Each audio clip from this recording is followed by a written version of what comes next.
Hello everyone, my name is Kim. Welcome to my channel. If you're a returning viewer or a subscriber, welcome back. So glad to see you. Thank you for joining me. If you're brand new, welcome. I'm so glad you're here. Thank you for taking the time to click on my video. If you haven't already, hit that subscribe button. I will be posting many more videos on growing orchids in my tropical climate. All right, if you end up liking this video, please give it a thumbs up. Let's get started.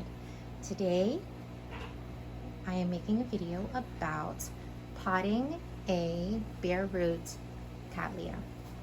Today, I am potting a Cattleya hybrid, RLC George King Serendipity. Since it's been here, it is already developing buds in those sheaths. It's trying to bloom right here on the work table. There are some things I'm noticing though. So my plan for this orchid was to drop it in one of my wide shallow pots, one that was a little bit too big for it, put it in some inorganic media and just let it go. Just let it be there for years and years. That was the plan. But I noticed something here. Something's happening here in this rhizome. We're getting some discolored pseudobulbs and it's coming up from the bottom.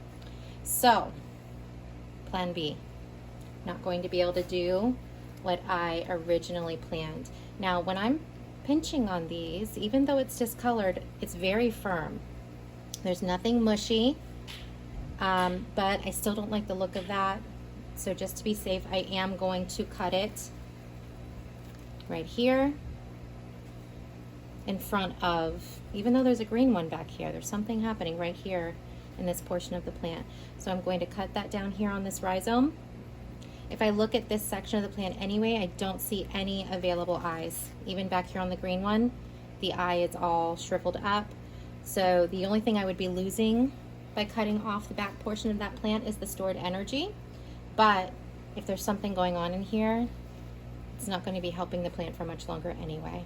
So I am going to go ahead and cut that. I've gathered my supplies. I have my really heavy duty snipping tools, just because getting through that thick rhizome on a big Cattleya is very difficult. So I've got some heavy duty ones.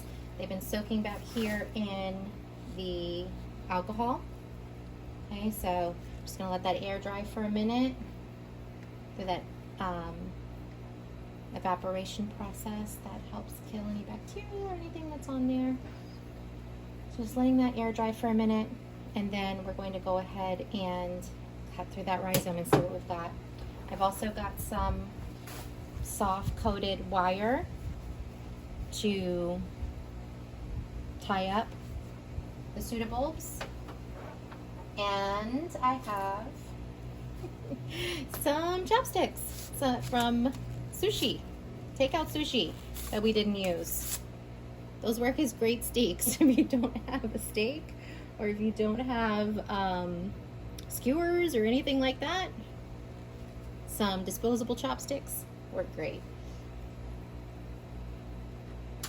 I've got some cinnamon here, ready for my fresh cut. And I have some models back here. While I'm waiting on those, the alcohol to dry on those clippers, I'll go ahead and talk about my method. I put the Cattleya in there, and I know a lot of, and the medium. I know a lot of people will tell you to water it in, right? As soon as you pot something, water it.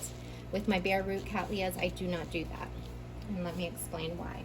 My experience with Cattleyas is when you get those roots into a new environment that they're not used to, and you get them wet, they're probably going to die.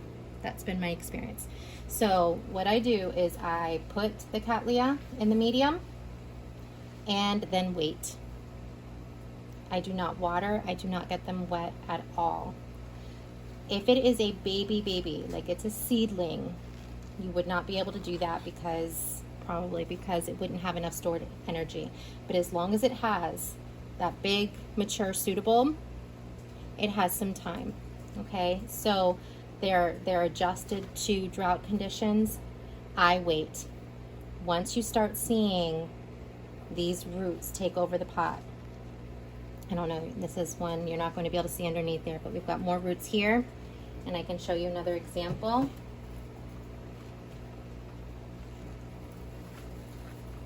Got lots of roots. This one decided it wanted to be in the air, didn't want to be in the pot. Here's another one escaping, but we can see all the way down to the bottom. Once you see those new roots taking over the pot like that, then it's safe to water. You can see that these pseudobulbs got a little shriveled. That's going to happen if you don't water right away, but in my opinion, it's worth the wait because those roots don't die on you. Even new roots like this, my experience is if you have new roots like this, if you get them wet right away, they stop growing for a while. I don't know why. They just don't like that change in environment. And again, this is based on my experiences. Growing in my environment, I grow outside. It's a subtropical climate. There's a lot of humidity in the air, so that probably also helps keep those plants from drying out too badly while they're waiting for me to water them. I don't grow inside, I grow outside. So that's in my experience. When I have longer roots like this that go down into a medium, when I get them wet, they die. When I have short roots like this, when I get them wet, they stop growing. So what works best for me is to put it in a pot and leave it alone. I don't water for at least 2 weeks. Okay, when I see the roots starting to take over the pot and they get longer, then I start to water, and that has done very well for me. It hasn't stunted the growth and it hasn't killed the roots. Okay, and even some dead roots, or the roots that look dead, will start regrowing when I do it like this. When I give them time, it's baby steps, right? Give them time to get used to the new media and the new environment, then let them get used to being wet versus all at once. And again, there might be some people out there that do it differently than I do, and they're having a lot of success, and that's okay. As all of us, as consumers of information, you know, listen to a lot of point of views and try what works best for you.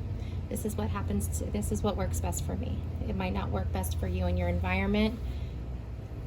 All right, so I'm going to go ahead and cut right in here, right in there at the base of where I can see this pseudobulb is not doing well. So I'm going to go in this way, get down in there, and snip. I'm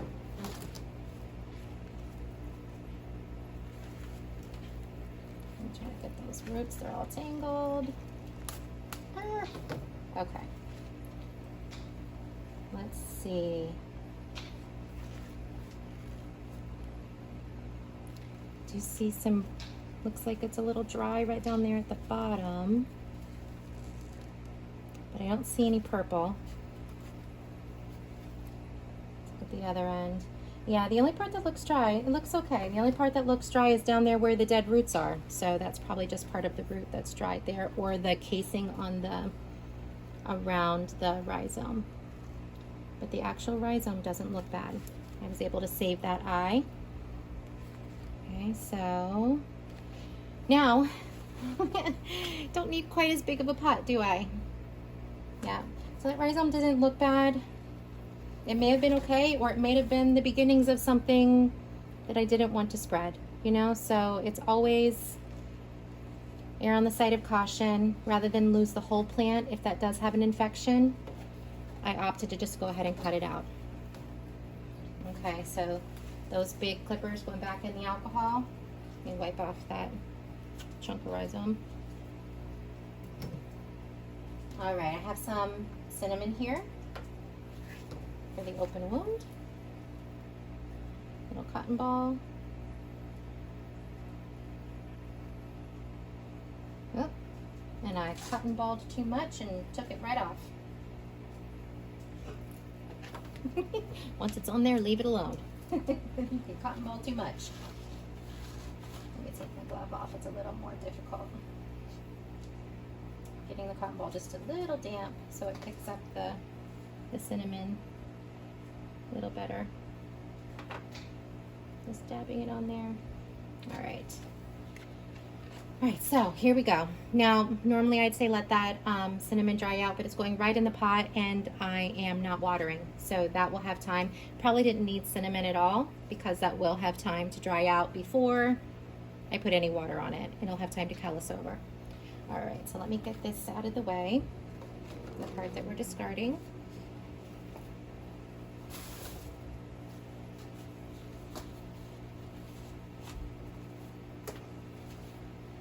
Okay. So now I could put this into a plastic pot, which I might do. I might put it into one of those clear plastic pots just so I can see what's going on a lot easier. Like I've got these other ones. My original plan was to put it in this one. Let me see. But now, that pot is way too big for what we got going on here. And that is the smallest pot that I have right now. So what I will probably do is use a plastic sleeve or just a plastic lining for right now. It'll help me keep a better eye on it also because I can see what's going on. Okay. So what I'm going to do is put a little bit of inorganic media down at the bottom just to help weight the pot down. I'll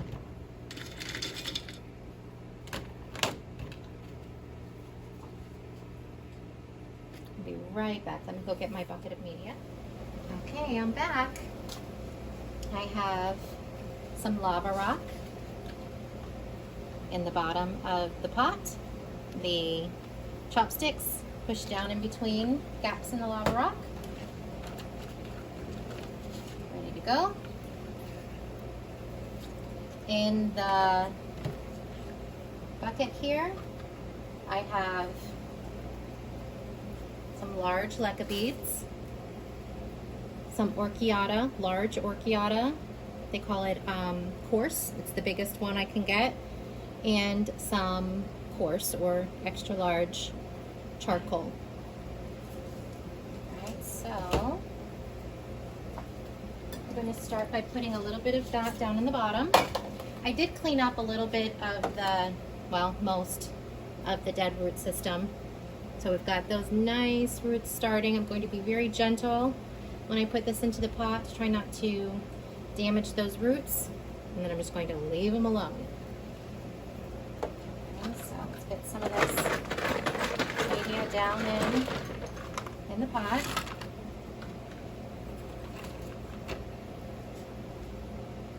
Set that in there. Okay.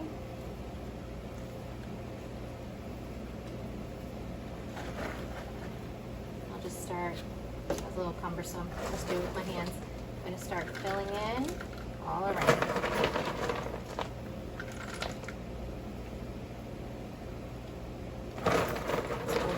Really steady.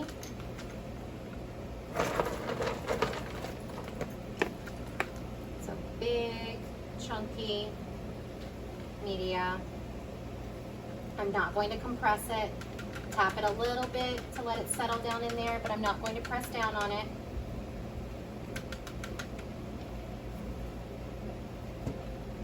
And there we go. We've got the media up to the level of the rhizome. Let's see if it'll stand up there on its own. Yep, looking good. I'm just going to secure it with little pieces of that coated wire to the chopsticks. Bring the chopsticks in.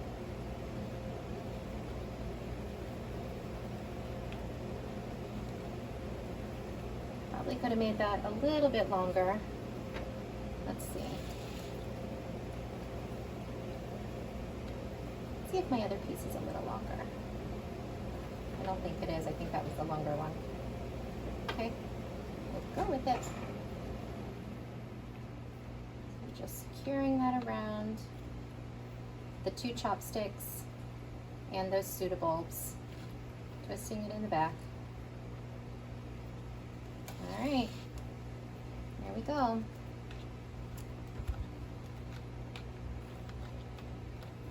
And the plant will sit like that for at least a couple weeks until I see those roots starting to fill up the pot.